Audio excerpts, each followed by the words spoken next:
Hey, what's happening?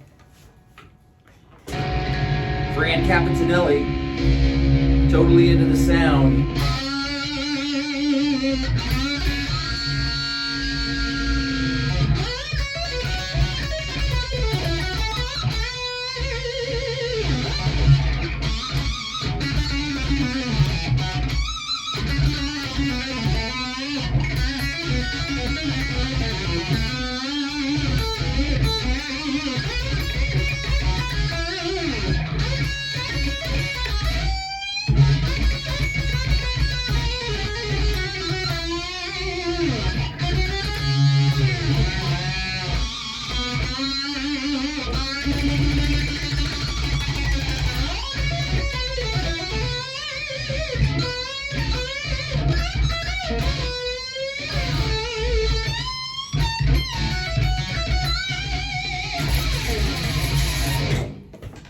That's the solo for How Deep Is Your Love, my version of How Deep Is Your Love on the album, Totally Into the Sound, T.I.T.S for the Bee Gees. So this song, How Deep Is Your Love, I had an experience with it like maybe 15 years ago. I was driving from Athens, Georgia to Atlanta, Georgia. And I was on this road 316, which is 65 speed limit.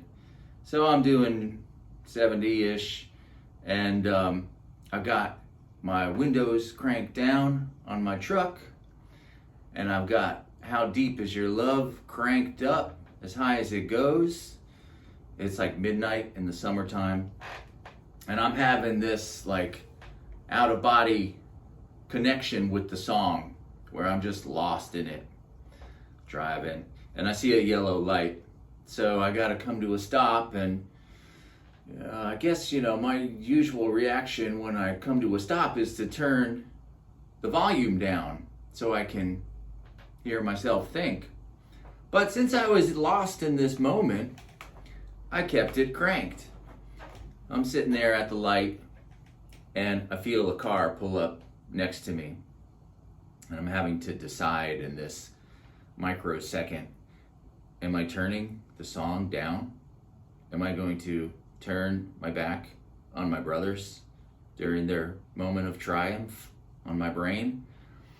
No, I'm gonna keep it cranked and wave my Bee Gees flag as high as it can go. So I'm sitting there trying to pay no mind to this car, and I hear honk. They honked at me. So, still stopped. I look over to see if they're going to give me approval.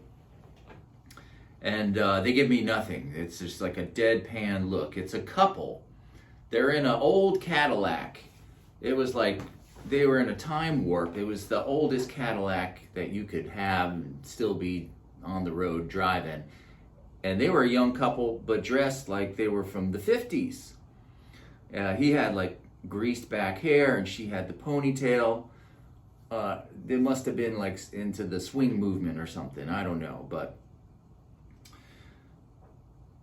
I go back to looking straight ahead, waiting for the light to turn, trying to pay no mind to them, and honk, they hit the horn again. So I look over again. Now I'm like, what? What's going on? What do you want? You're not going to scare me out of this. And they still just kind of look at me deadpan. And later I pretty much think that the girl, she was in the passenger seat. I think she was doing the reach around, toying with me and my emotions. But she did not get me to concede to turning the volume down. And years later, when I decided to make this record, of course, I wanted to do this song because I had already had to, I already championed it and stuck up for it. So I was trying to think of what the approach was I was going to do. And I had this one riff.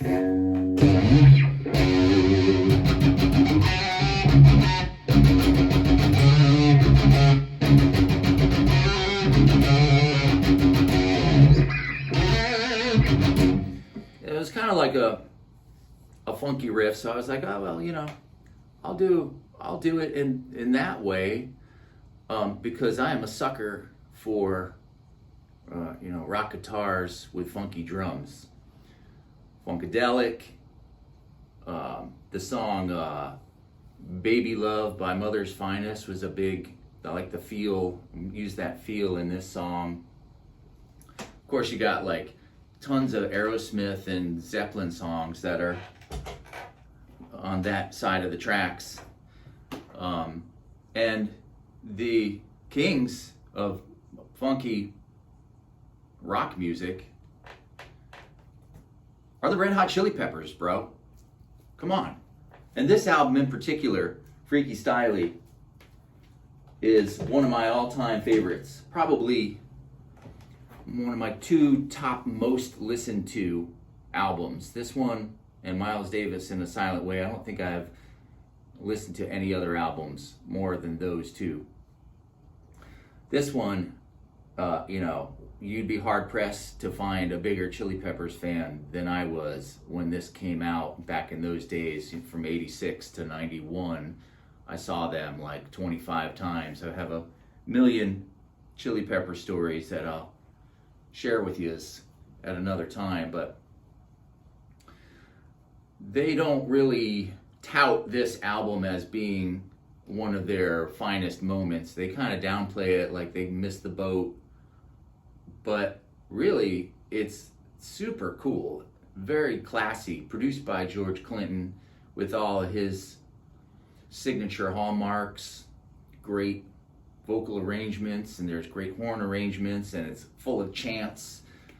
George Clinton's the master of the chant. Swing down, sweet chariot, stop, and they're in all the Parliament songs. So even though it's not a rock balls in your face album, it's got a class to it that no other albums have. It's like a sip of champagne. And the song American Ghost Dance in particular is one of my all-time favorites. It's just got the greatest feel and the greatest lyrics. And this is one of the only albums where we get to hear Hillel Slovak before he was taken away from us on the day that will live in infamy in my world. It was like 2 days after I graduated high school that we lost Hillel.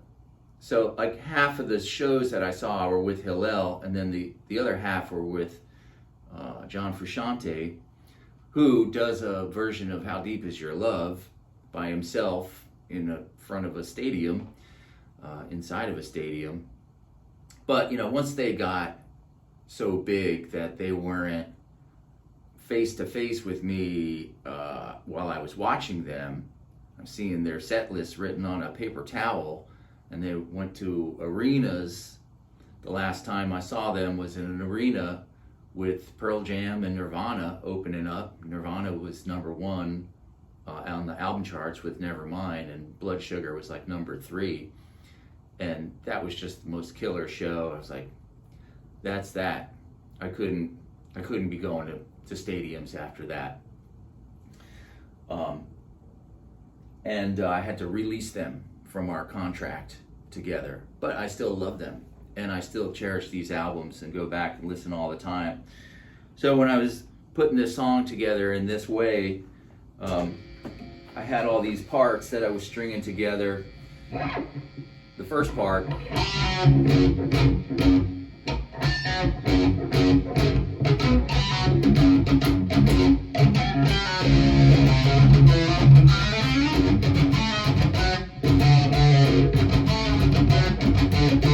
so those are like 2 parts that are playing in tandem with each other, syncopated collage. And then we have the part that I already played. I feel you touch me in the pouring rain. And then the next part is like the Aerosmith, it's not really based off any Aerosmith song. It's just got that slinky feel.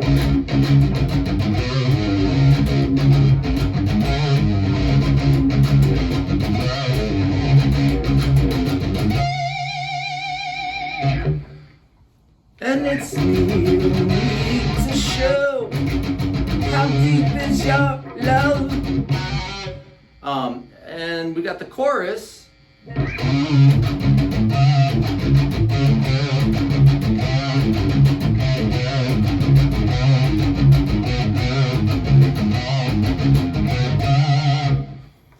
It comes back around. And then we have the solo, which I already did. Is it too much to do it again?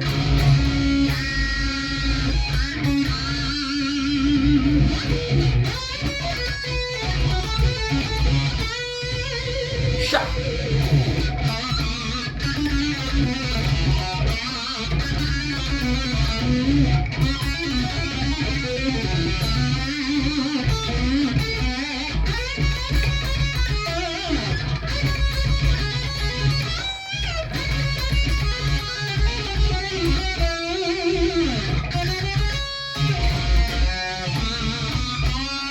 This is like Randy Rhoads tribute. Jimi Hendrix. And then the beat it, kick slide. So there you have it. Oh, there's a tapping part. And we get that. There it is.